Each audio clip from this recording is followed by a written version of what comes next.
Hello, this is the third video in a series of videos that I'm making about guitar playing in general and guitar, primarily guitar technique, and it's all based on a subject of my book, as well as there's plenty of free advice, but it's based on a subject of my book, which let me just get it. It's over here.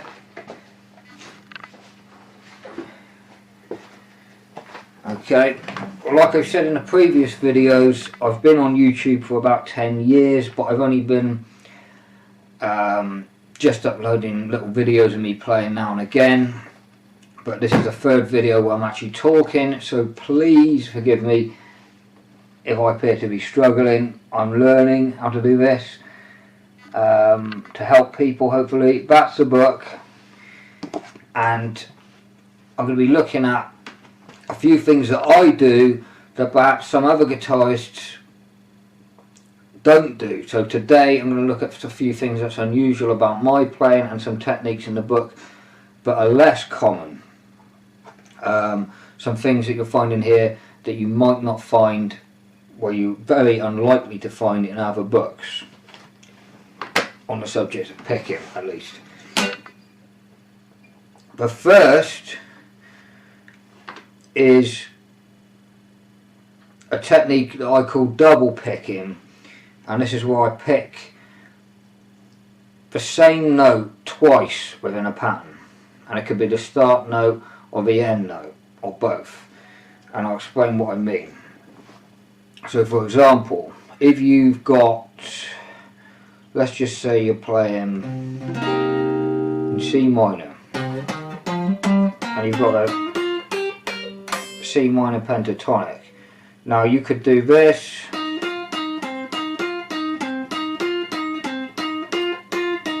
or this, which I just progressed to there. So this is where I'm double picking the top note. So it goes like this. This will be the first. You can try this yourself. This actual exercise is not in the book. This is a more basic version of some of the exercises that are in the book that use double picking, and you can see how you get on. And like I said before, without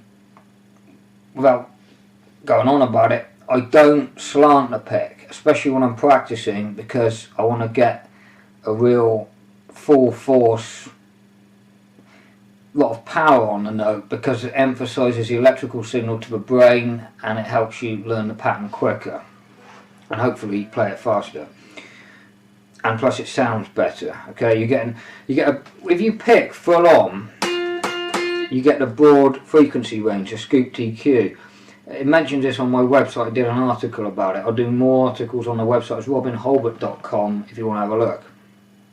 Scoop TQ is where you've got a high treble and then you've got a thinner bass, but it's generally a broad frequency. Whereas if you pick soft or just skim the note or pick on a very fine angle, you only get the mid-range, so you get a pointy mid-range EQ, so it's a very, very narrow frequency range, which is okay perhaps for some styles such as certain types of jazz, but for rock I don't believe it to be suitable. So this is the first exercise. You can try this yourself. If you find it difficult, don't worry, because I'll do some even more simple ones in the future. So we're starting off at a sort of medium level here, or could be useful for somebody at a high level if you haven't played it before. So it goes like this. You've got fret 8 on the 3rd string, your first finger, then 8 again, no sorry, fret 8, then fret 10, then fret 10 again, which is what I should have said, and then back to 8, and it's alternate picked, so it's down, up, down, up, then there's another up which makes it economy picking, which is the up to the fret 10 on the 4th string. So it goes like this. it's economy picking because that's where the sweep is, 2 up picks as you change string.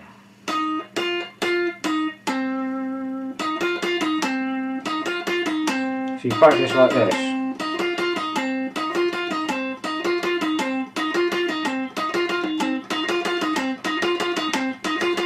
And like I said, when you practice slow,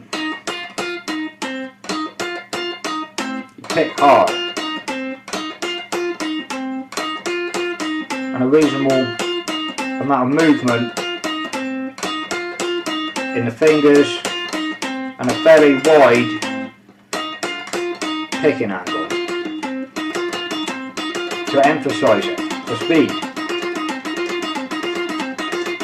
Improves the coordination.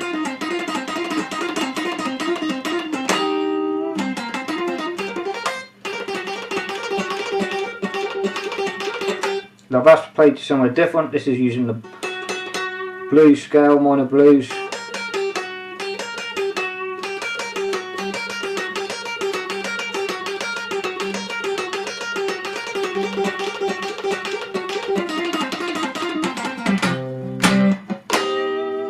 And I think it's very effective. I'm using a very unforgiving, almost clean tone, tiny bit of overdrive, no delay or reverb. As I said before, this is to demonstrate. You can use, if you have a more crazy distortion with a wah-wah pedal, so that the sound, the contour of the tone changes as you're playing. It sounds less repetitive, and it's very, very useful for fast solos. So.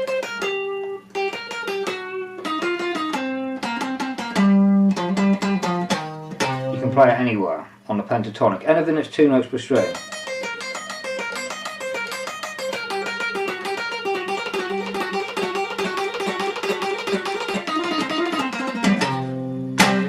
So that's what I call it double picking, because you're picking the top note twice.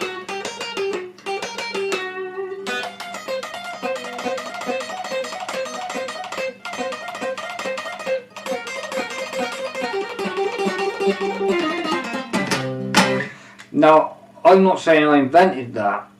I did come up with it myself on my own accord.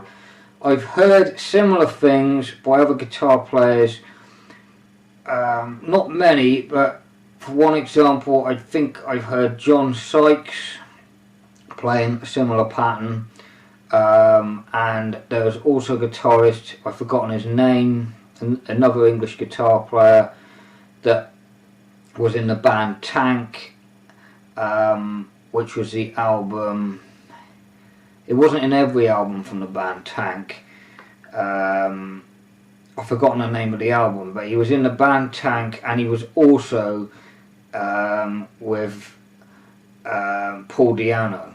So you can check out that guy. He's with the band Killers by Paul Di'Anno from Iron Maiden.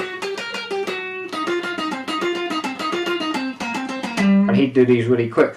Now whether some people did it spontaneously, just going mad and not worrying too much about the accuracy, or whether they pre-rehearsed it and planned it, I don't know. But yeah, I have heard it on other albums, various albums. But this is what I do. I practice it like an exercise. So I play it slowly.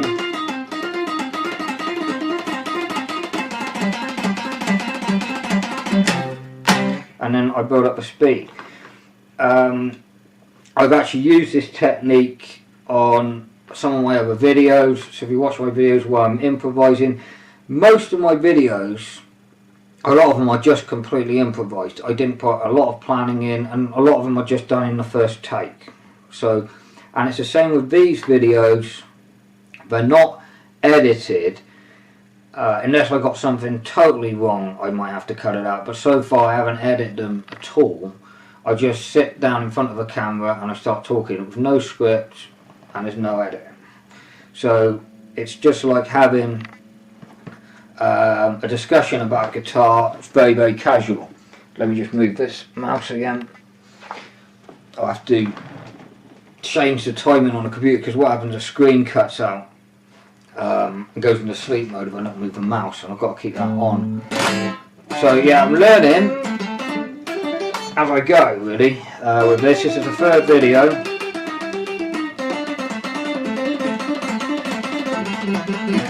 And if you want to give me some encouragement, please subscribe or give a thumbs up. It really does mean quite a lot. Really pleased if I see a video that's got a thumbs up or subscriber, because I've been promoting a video, not normally a thing I do. I tried promoting a video called Robin Holbert Freestyle Shred. I might have already mentioned this, and using Google Ads, it cost about £25 per 1,000 views. I'm only going to spend a maximum of £100 on it because I don't have that kind of money spare, and it's a waste of money, really, because a lot of people don't like promoted videos. I think that's one of the reasons it's already got 5 thumbs down, but it has got 8 thumbs up, and I've earned 5 new subscribers from it. There's a message I do say in the video that this is a promoted video just to see the popularity of my style. It's quite a vulgar way of playing in that video, but it's freestyle shred. I'm just shredding with a heavy metal tone, so I'm not really going for anything bluesy, but for technique it's a good video. And what I did in that video was, instead of playing the pentatonic, there is a section later in that video. I normally do this double picking with pentatonics, but you can do it with arpeggios. For example, that's an arpeggio.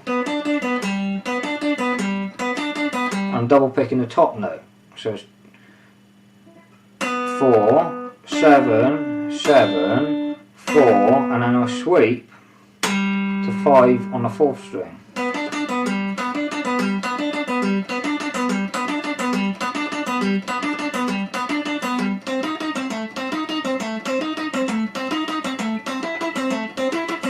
Play different arpeggio shapes.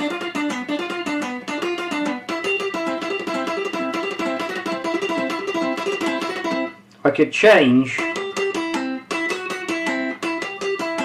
using a different note in a scale.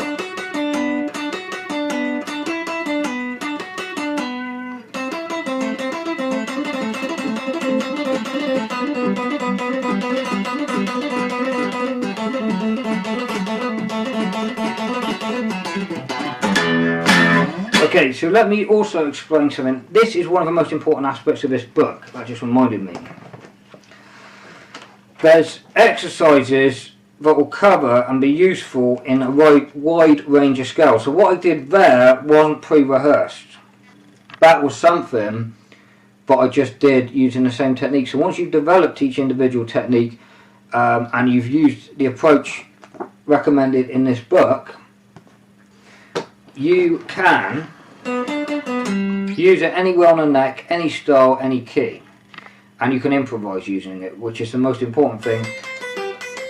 There are some longer pre-written performance pieces, but a lot of it is designed just to get your general playing quick so that you can improvise at speed, which I think is more impressive than playing a pre-rehearsed pattern. Although pre-rehearsed patterns at high speed, of course, are impressive. Generally, it's more impressive and more enjoyable if you can improvise at speed.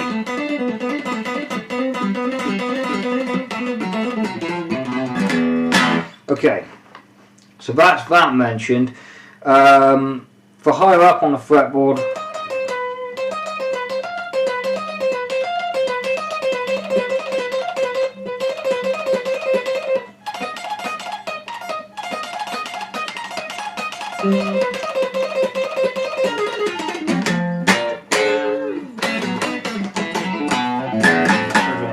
put back in F sharp.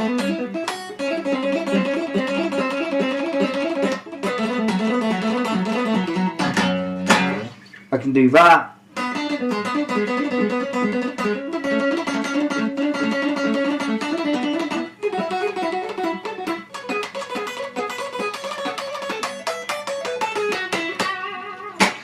Double picking the top note. This is also, I do this with arpeggios. And you can also triple pick the top note.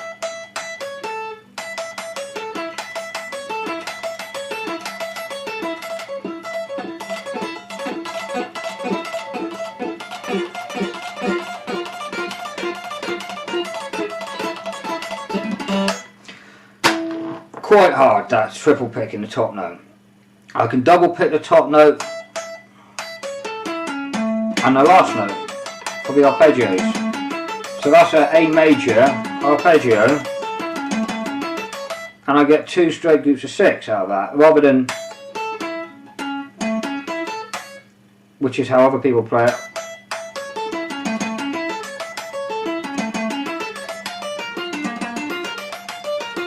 That means I can pick every note, I don't need to do a pull off. No hammer-ons or anything like that.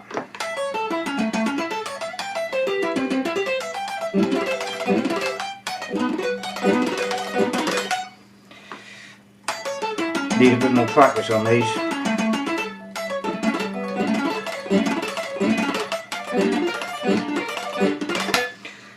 If you watch the other videos, I also mentioned that I haven't been playing the guitar for months. I give it a break, mostly because a lot of my YouTube videos weren't getting many views. So I just thought, what's the point? But being that I've noticed that instructional content does seem to get a lot of attention, and I've also noticed a lot of instructional content that I disagree with, not aggressively, I wouldn't mention it or give anyone a thumbs down, but I've seen things that aren't quite right that people are saying, bad advice you could say is being given, people instructing on shred who perhaps can't shred, so I thought I'll even it out and get some good advice on YouTube with some decent, accurate playing. But I'll be working on my own playing as well, because, like I said, I haven't been practicing enough. And I'll do a separate video on arpeggios, but I will just say this about arpeggios and the way I do them. Like I said, I double pick the top notes, I get even 1, 2, 3, 1, 2, 3, 1, 2, 3, 1, 2, 3. An even number of notes, so it's a nice pattern. And this is a major arpeggio. There's a chapter in the book all about arpeggios, and that was major, minor and diminished. So I'll just stick with major for now.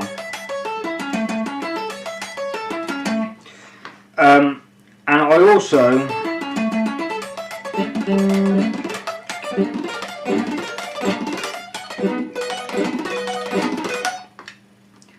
pick without angling the pick when I'm playing on arpeggios as well. And I don't turn my hand as I go down, so otherwise I get softer. It's not bad, but I'd get a slightly different, I want to get the same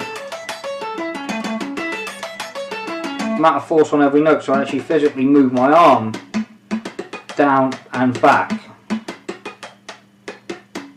rather than twisting my wrist like this. So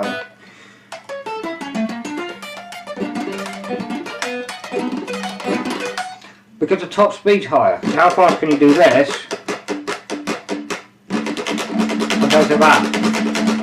So I can go up and down with the arpeggio better than I can twist your wrist. It's not good to twist your wrist like that anyway, to be honest.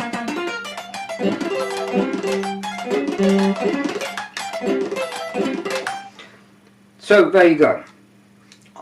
I made a little bit of an excuse that I haven't practiced enough, but I think I did fairly well there. When I do practice, which is what I'm getting back into, I tend to practice a lot, mostly the content of this book, so that I'm taking my own advice, and you can learn along with me, which is the purpose of these videos. And like I said, this is a new thing to me, so please forgive me if I haven't quite got the right style sorted yet. I mean, I've got an idea of how I want the videos to be, but it's something that I'm working on gradually. I've got to move that mouse again. So we'll see how it goes. This is the third one. Okay, so let's just say I look back at this video and I said, well, I noticed a couple of the arpeggios I played weren't accurate enough, and I thought, well, what am I going to do? Shall I keep playing them fast, or what's the best way to do it? And I'll show you exactly what I would do. I'd play them like this. Jumpy and picking hard.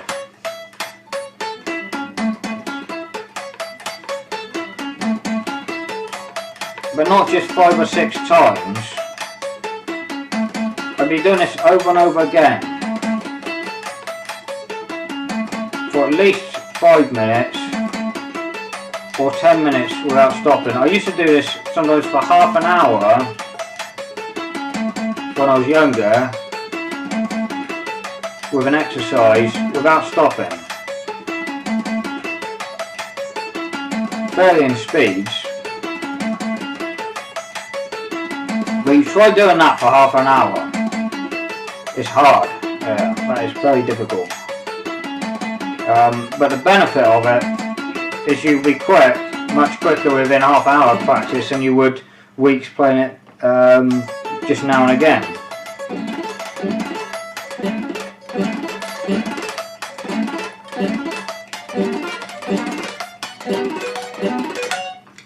Getting there, and then back to this again. So what this is doing is coordinating the hands, which is the most important thing for arpeggios.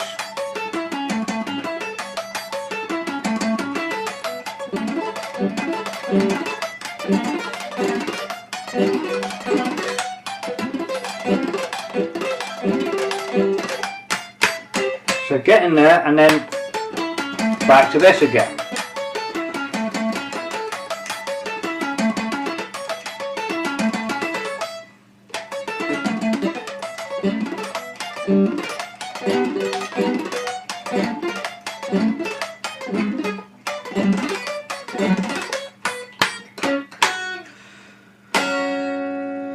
So there you go. That's a little bit on arpeggios, and that's me getting back into it, and hopefully it'll help you get your arpeggios neater.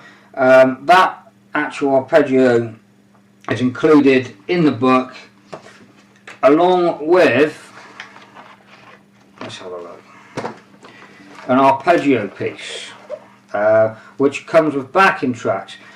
All the exercises in the book are called arpeggiato prestissimo, so quite a neoclassical sort of title.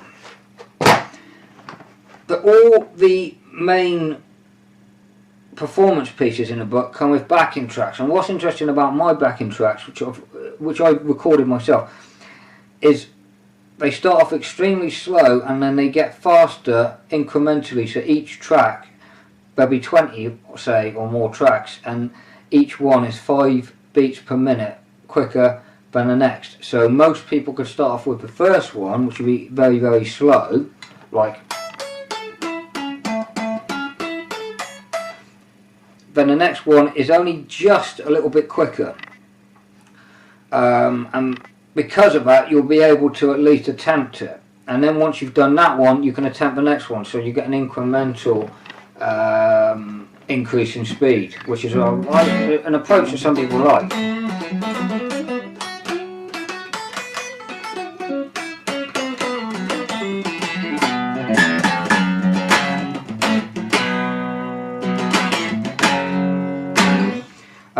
So you can see a bit more about the book on the website robinholder.com.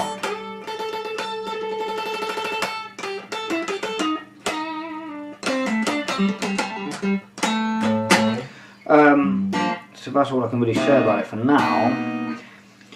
All the techniques in the book, without repeating myself,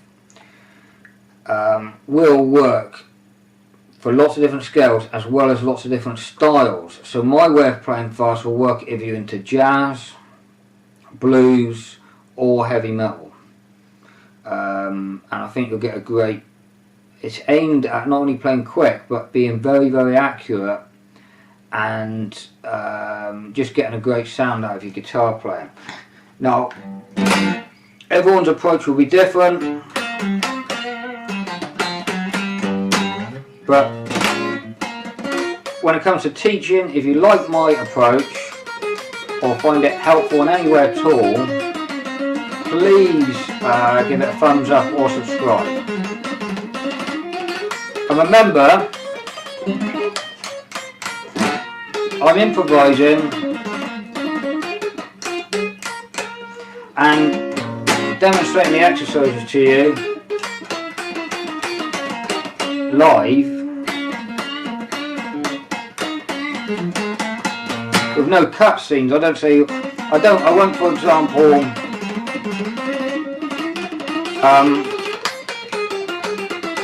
play it slow and then have a cutscene where I played it fast earlier on, where I'd practiced it, where I'd recorded it 100 times and picked the very best one. I don't do that. In fact, I've never done that on any of my videos. They're all honest, me playing from start to finish, no edits. And that's how it's got to be. Because otherwise, if you can't play something that you've just discussed to somebody straight away or while you're discussing it, then really you're not in a position to teach it. If you need extra practice, that proves you're not 100% confident with what you're playing. And if there's anything about my playing that isn't 100% confident, that's just due to lack of practice. But rather than be a perfectionist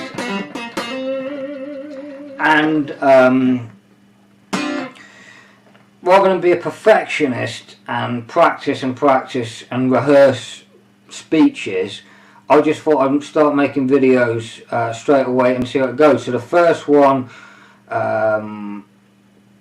I think was quite awkward. I looked a little bit like I was struggling. The second one was better. I think this one might turn out okay. And by maybe the time I get to the 10th or 20th video, I might be really in full flow and used to this sort of video production. Presenting videos, basically. That's what I'm learning. I'm a guitarist, but I'm learning how to present videos. Some people can present videos better than they can play the guitar. I can probably play the guitar a bit better than I can present videos, but I want to try and bring that up to a higher level. And the guitar playing, I'm still going to be practicing that.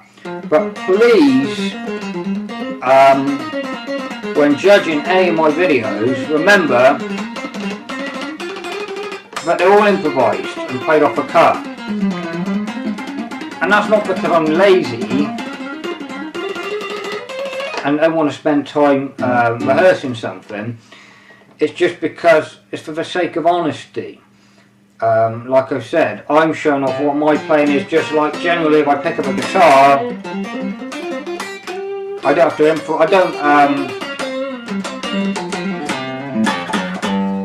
I don't rehearse or get warmed up much before I do a video, if at all. I just want it so that I can put the camera on and record a video.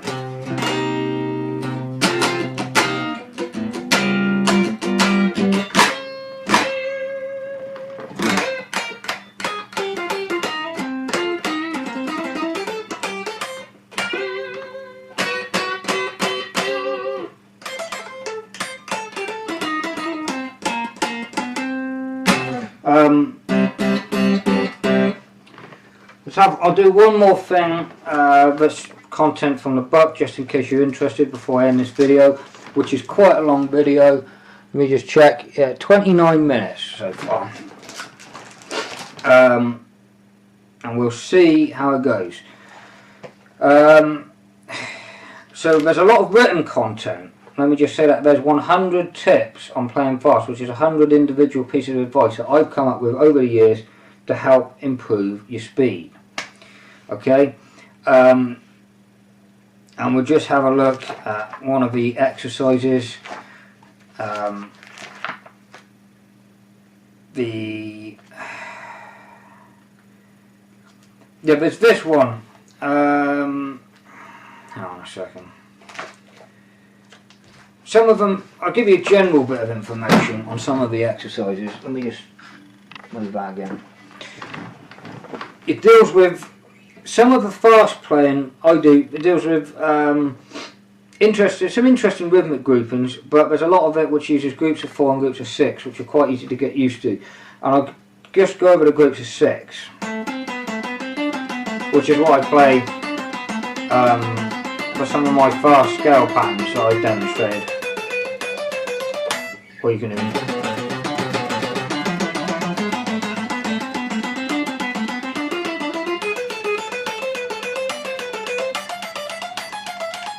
So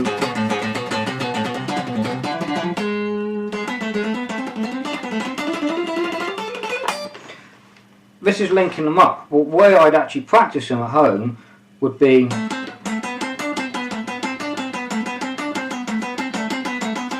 just in one place or 2 places, so that you can practice using the second finger as well.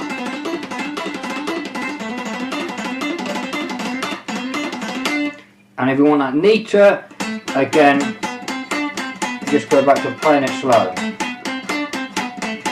but with force,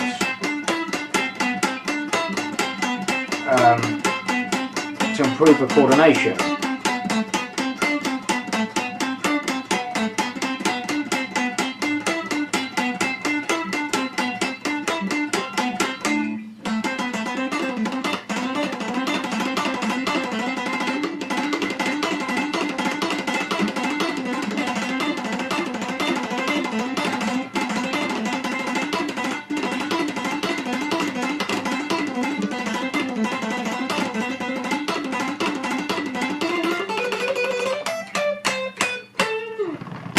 That's good enough.